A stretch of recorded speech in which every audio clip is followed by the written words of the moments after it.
Hola, ¿qué tal? ¿Cómo les va? Muy buenas tardes, gracias por acompañarnos. Nuevamente nos encontramos en Mira Canal U, en esta hora, en estos 60 minutos para repasar lo que tenemos de tantísimo contenido en nuestra señal universitaria, ¿no, Nico? Así es, ¿cómo andas? ¿Todo bien? ¿Bien? Muy bien, muy Sí, bien. claro A pesar que de sí. la humedad, sí. Así es. Bueno, pero bastante bien la llevas. Que casi no tenemos pelo, no tenemos ese problema, así que es un inconveniente menos para ocuparse.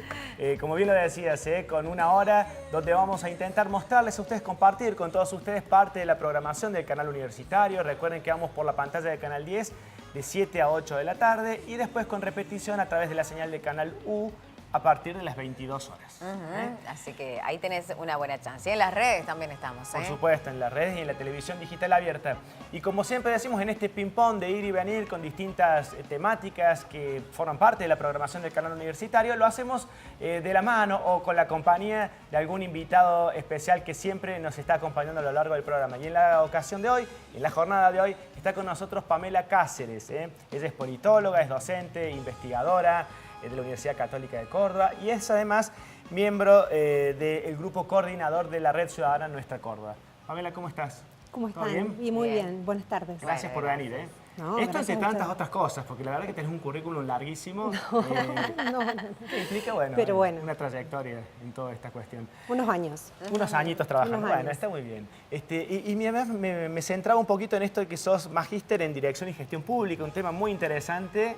Sí. Y desde el cual aportás, imaginamos, muchos, vos en lo personal y en lo grupal de la Red Ciudadana Nuestra Córdoba, Sí, ¿no? sobre todo porque referido a la gestión pública en el ámbito local, ¿no? Que es un poco el tema al que me he dedicado todos estos años, la gestión pública y la gestión democrática de lo público en los niveles locales. Todo lo que tiene que ver con transparencia, con plan de metas, con la gestión de la cosa pública, el aporte es muy interesante de esta red que ya están cumpliendo prácticamente 9 años, casi una década llevan de trabajo. Exactamente, el año que viene cumplimos 10 años de existencia, ¿no? En la ciudad de Córdoba. Bueno, muy interesante. Ya vamos a conocer un poquito más acerca de la red, porque participan universidades, la sociedad civil, empresas. Bueno, es interesante el aporte que intentan hacer desde allí para que nuestra Córdoba mejore. Después tiene que estar la contrapartida de quienes están en el gobierno y que hagan lugar a las sugerencias, claro está, ¿no? Bueno, vamos a hablar, entre otras cosas, de esos temas también en la tarde de hoy, pero arrancamos con qué a propósito de esto. Bueno, a propósito de esto, arrancamos un poquito con algo de la ciudad, ya que hablamos de Córdoba, bueno, nos quedamos en nuestra ciudad, en la capital, y en este caso con parte de Bitácora Urbana. Ustedes saben que este es el ciclo que coproducimos con la Facultad de Arquitectura, Diseño y Urbanismo, y en este caso para centrarnos en una de las zonas de la ciudad de Córdoba que más nos identifican, ¿no? Y que tanto queremos y que tanta historia tiene como La Cañada. Así que, bueno, ya le vamos a preguntar a Pamela qué le parece, qué sentimientos tiene hacia este lugar, que realmente genera para nosotros un paisaje tan querido. Bueno, vemos el impacto de La Cañada en esta bitácora urbana. Recuerden que también lo puedes ver en la señal de Canal U. Las expropiaciones y la demolición van a convertir a los bordes de La Cañada casi como en un lienzo en blanco que va a habilitar la construcción de una serie de arquitecturas nuevas, modernas, convirtiendo al eje casi como en el sector moderno de la ciudad. El impacto que tiene el entorno, sin dudas, la decisión de la obra de sistematización permite elegir el solar, digamos, de donde se va a ocupar, donde estaba reservado ya alojar la sede municipal. Las posibilidades técnicas de mitigar lo que eran las recurrentes inundaciones de la década del 30, digamos, permite ocupar el borde, ocuparlo de otra forma, ocuparlo con otra escala. Y por otro lado, comienza a darse un episodio urbano democrático que tiene que ver con el Palacio de Justicia, con lo que era el Paseo de la Alameda, ya Paseo sobre Monte en el año 50, intervenido por el arquitecto paisajista Carlos David, digamos muy conocido arquitecto del medio local. Todo eso va permitiendo armar un elenco de sucesos de instituciones y espacios públicos en donde claramente se puede alojar una institución tan importante como la del municipio para su destino final en términos de su casa final.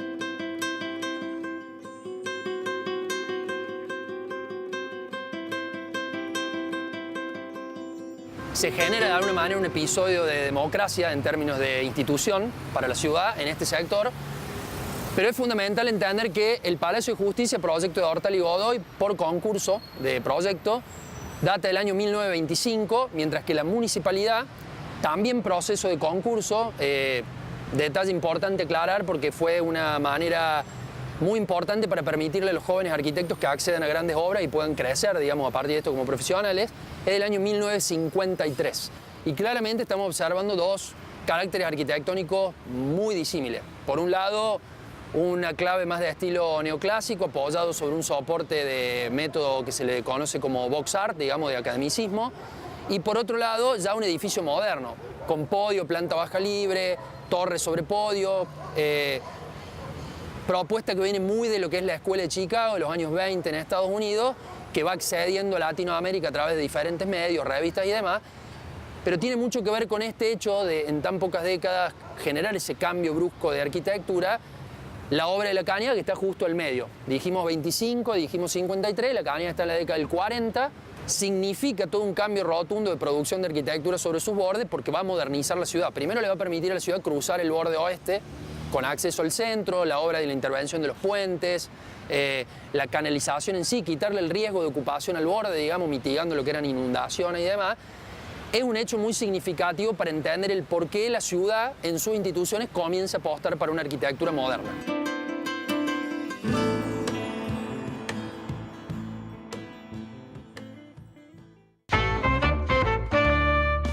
Bueno, allí está, es parte de este bloque de Bitácora Urbana, el programa que coproducimos con la Facultad de Arquitectura, Urbanismo y Diseño, hablando un poco de la Cañada, de la obra en sí de la Cañada, también de los edificios emblemáticos como el Palacio 6 de Julio, el Palacio de Justicia, todos allí en la misma zona. Y una doble vía, ¿no? Como para entrarle al tema. Por un lado, lo que planteabas en el inicio de y esto de lo que se ha convertido como lugar de esparcimiento y de tránsito para los cordobeses, la Cañada, de identidad de la ciudad. Y por otro lado, el tema de sistematizar, de las grandes obras de una ciudad que se fue conformando y que hoy todavía, han pasado 70 años de la creación de la Cañada, pero digo, todavía sigue necesitando obras que a veces se demoran, a veces no se planifican. Bueno, ¿cómo vivís la ciudad? Que es motivo de estudio y trabajo tuyo también mucho. Y la verdad es que cuando uno piensa en la Cañada, piensa en esto que ustedes mencionan y que recién mencionaban en la nota, un patrimonio histórico-cultural muy significativo, casi en términos físicos, digamos, una columna vertebral, que además lo que se pone de manifiesto es como una obra de arquitectura es ante todo una intervención que tiene una función social y política, ¿no? Y en el caso de la Cañada es emblemática en ese sentido, ¿no? Una intervención en la ciudad que procura dar respuestas a una problemática social que permite integrar a la ciudad de una manera diferente y en torno a la cual se piensan bueno, edificios que tienen que ver con la institucionalidad política y de la justicia, ¿no? Entonces, cuando uno piensa en el patrimonio de la ciudad en ese sentido, no lo piensa solo en términos monumentales, ¿no? Aunque la Cañada aparece en todas las fotos de la ciudad, tiene que ver con la identidad, pero esa identidad tiene que ver con esa función social y política que fue pensada en ese momento, ¿no? En la primera mitad del siglo XX, ¿no? Y hace mucho que no vemos obras emblemáticas de semejante envergadura. Uno podría decir, bueno, ya no son tan necesarias, o sí lo son, y a lo mejor no son tan visibles o tan grandes como la Cañada, pero bueno, tal vez el cierre, finalmente el cierre del anillo de circunvalación sea una de las últimas grandes obras que estaba necesitando la ciudad, ¿no? Sí, yo creo que esto de pensar en las obras emblemáticas pasa también por un proceso de cómo se piensan las grandes obras en la ciudad, ¿no? El para qué de las grandes obras en la ciudad. Y lo cierto es que se convierten en emblemáticas en la medida en que dar respuestas a un montón de necesidades y de cuestiones vitales, ¿no? Para los ciudadanos y las ciudadanas, bueno, en ese espacio, ¿no? Entonces, a veces una obra monumental termina no convirtiéndose en emblemático, o puede convertirse en emblemática para los propios autores, ¿no? De esa obra. Hoy por ejemplo, no para la red de cloacas podría ser una obra emblemática y no va a ser tan visible ni tan vistosa como la Cañada, pero es absolutamente necesaria. Exactamente, por ejemplo, ¿no? digamos. Una obra, digamos, de la red, una ampliación y una consolidación del sistema cloacal en la ciudad sería, diría, histórica, ¿no? Como muchas otras cuestiones que esta ciudad ve postergada y que, bueno, de decidirnos a intervenir, yo creo que sería tan significativo como canalizar el arroyo de la Cañada. Claro, claro. Hace unos días hablábamos del proyecto de tránsito para la Plaza España, que por supuesto no es tan necesaria, de primera necesidad como las cloacas, el tema de las cloacas, pero sin duda es también necesaria para la vida, para lo cotidiano, ¿no? Sí. En la ciudad de Córdoba. Y son proyectos que se van imponiendo porque ya el crecimiento de la ciudad, el desborde, va avasallando un poco los proyectos, ¿o no? Sí. Y hay un poco y un poco. Exactamente esa obra que mencionas ha sido bastante conflictiva porque, bueno, el fundamento tiene que ver con mejorar la movilidad. Algunos plantean, digamos, qué tipo de movilidad se va a privilegiar con esa obra, ¿no? Porque todo tiene, digamos, cuando intervenimos estamos dando respuestas. A veces las respuestas vienen adelante de los problemas. Entonces, el tema de la legitimidad de una obra y el consenso en torno a una obra, bueno, pasa por esto, ¿no? Por la posibilidad de incorporar las distintas miradas acerca de lo que necesitamos para la ciudad y qué ciudad queremos, ¿no? Si queremos una ciudad para mejorar el tránsito vehicular o queremos una ciudad para, bueno, pensar en una movilidad sustentable, ¿no? Claro. Esto me trae a colación y me parece que sos la persona indicada para consultártelo. Los mecanismos de participación ciudadana en la toma de decisiones de estas, porque yo recuerdo la enorme, como bien decía Pamela, la enorme participación en las audiencias públicas y muchísimos profesionales, para resumir, porque los aspectos técnicos además que me exceden a mí, y además son larguísimos, pero muchos decían básicamente que la obra va a trasladar el embudo que hoy se produce en la plaza unos 300 metros más y no soluciona definitivamente el tránsito entre el centro y la zona sur. Digo, muchas veces se abren las audiencias públicas, pero al final no se tuerce demasiado la decisión cuando ya está tomada por la administración. Digo, también esto es un lugar para mejorar, Sí, ¿no? y agregado a esto de que la Plaza España en alguna medida tiene, digamos, es un espacio emblemático ya para la ciudad. Ha habido una apropiación de la ciudadanía de ese espacio. Y bueno, en términos de participación, digamos, vos pusiste justo el punto central, ¿no? Las audiencias públicas en donde justamente la ciudadanía puede expresarse por sí mismo, no es un ámbito que necesariamente influya en las decisiones cuando estas han sido previamente tomadas. Entonces es bastante interesante porque podríamos pensar que ese espacio, digamos, permitiría incluir las distintas perspectivas y encontrar soluciones y decisiones que sean inclusivas, ¿no? Ya lo vamos a charlar en profundidad y ¿no? La necesidad de que estos espacios no sean meramente un ámbito para decir, bueno, cumplo con ser plural o las funciones de un organismo como el ERCEP, pero después marche preso. Si la decisión la tomamos, no la modificamos una vez. Bueno, de eso vamos a hablar en un ratito, pero a propósito de la apropiación de los espacios públicos que planteaba Pamela, vamos a ir a otro informe, en este caso de Córdoba de las pantallas, ya no en lo grande, en las grandes obras, sino en lo micro.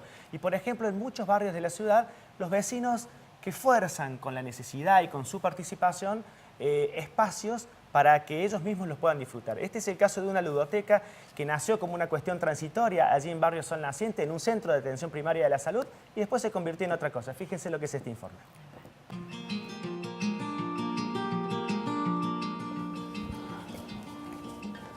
¿Hoy taller? ¿11:30? Sí, así es. Sí, así era. Pero no falló, Bueno, le vamos que a somos poner innovadores. abajo. Pasen, pasen. Permiso. En el Centro de Atención Primaria de la Salud de Barrio Sol Naciente, trabajadores y vecinos comenzaron a pensar que estar sano depende de muchas más cosas. Por eso pusieron en marcha una ludoteca que pasó de ser un proyecto de verano a convertirse en trabajo permanente. También los jóvenes del barrio se propusieron recuperar los espacios verdes para apropiarse de estos lugares y poner en práctica el verdadero derecho a un ambiente sano. La fragmentación social que provocó la puesta en marcha de los barrios ciudad hace más de 10 años todavía está latente en las calles de Sol Naciente. Quizás, trabajando juntos, chicos y grandes, puedan derrumbar esas barreras.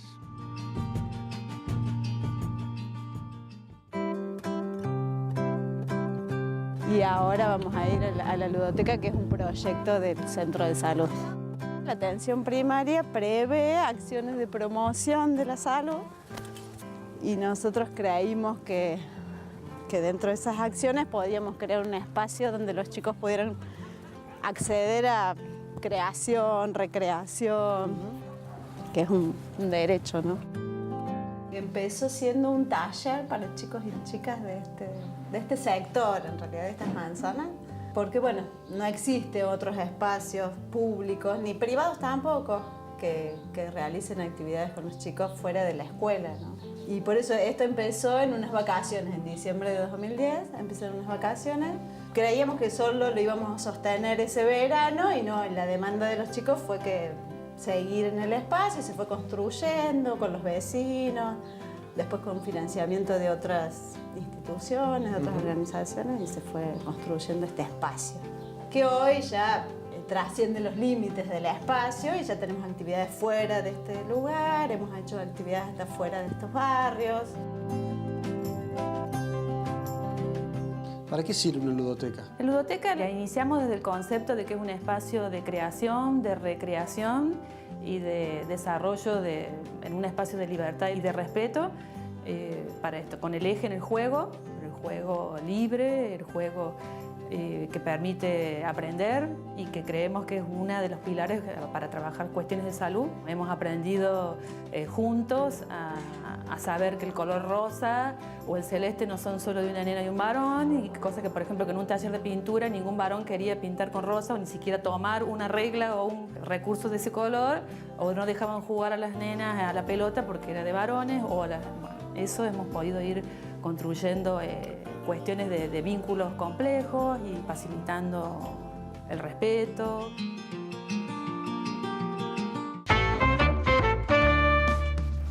Bueno, allí está, de Córdoba de las pantallas, en este caso el informe de Martín Nota Francesco, nuestro compañero, muy pero muy interesante, y siempre nos alegra mucho visibilizar estas cosas que son chiquitas pero que son miles en la ciudad de Córdoba, muchas veces con poco espacio en los medios masivos de comunicación, de este esfuerzo, en este caso de profesionales de la salud, ¿no? De un centro de atención primaria, que empezaron a mirar por otra cosa, y ahí lo decía en el informe 2010, y ya se ha consolidado el espacio.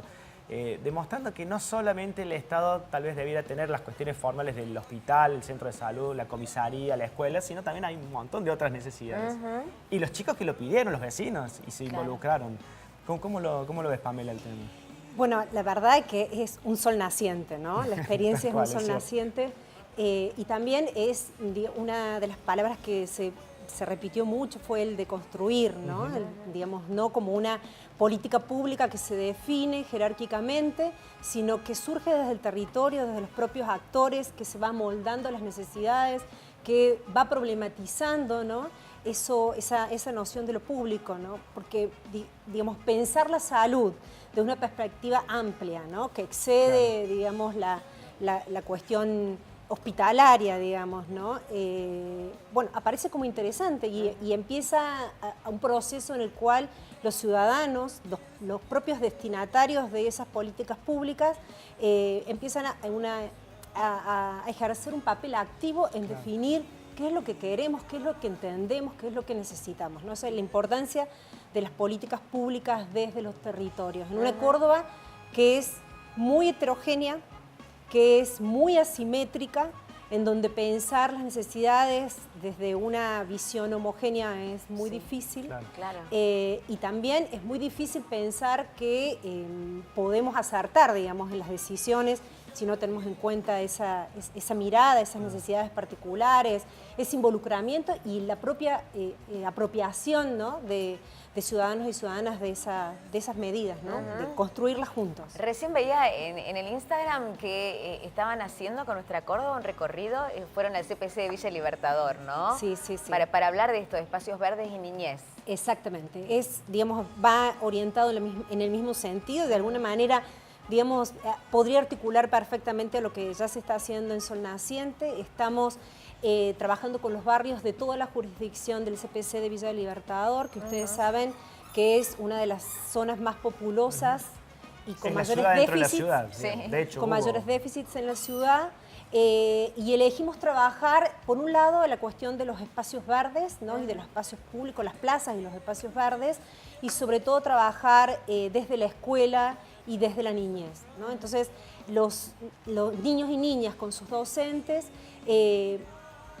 recorren esos espacios públicos próximos a la escuela para poder mirarlos desde una perspectiva ciudadana, ¿no? Del derecho al espacio público y el derecho de la niñez a constituirse en un actor y en un sujeto con voz para poder, bueno, decir qué vemos, ¿no?, en esos espacios, qué tienen, qué no tienen y qué sería necesario emprender, no solamente desde las decisiones políticas, sino también desde la propia ciudadanía, ¿no? Cómo esos espacios públicos se vuelven más inclusivos, se vuelven más democráticos y más sostenibles, ¿no? Hablando también de la sostenibilidad y de las infraestructuras. Pero además que hacen falta. hay una apropiación real, ¿no es cierto? Ahí veíamos, para llegar el caso puntual del informe que veíamos, estos chicos que ya no van cuando están enfermos o cuando les hace falta la vacuna, van a jugar, van a estar allí con sus compañeros, con amigos. Y fíjate vos lo que decía una de las profesionales, sobre eso se van montando otras cosas, hablan de perspectiva de género, de derechos, y se va... Digo, para los dos lados sirve y muchísimo esto de que la gente se involucre y se apodere de los lugares, ¿no? Discutir el espacio público, ¿no?, que aparece como una cuestión que a veces a la cual se le teme, digamos, esto de poner en evidencia, digamos, los conflictos, las diferentes miradas, los problemas. En realidad es un proceso creativo y constructivo, ¿no? Es decir, que, digamos, mirar el espacio público, diría, es como el germen de poder construir la ciudad de una manera diferente. Ahí está, muy interesante y obviamente con la participación de la gente, los principales interesados y luego beneficiarios de este tipo de cambios que se producen. ¿Hora de la primera pausa? La primera pausa, sí. ¿Cómo la vas pasando, Pamela? ¿Bien? Muy bien, ¿Cómo estamos? muy bien, muy bien. Bueno, nos queda mucho todavía para seguir charlando con nuestra invitada de esta tarde, así que quédense que realmente va a estar muy bueno, ¿eh? Ya volvemos.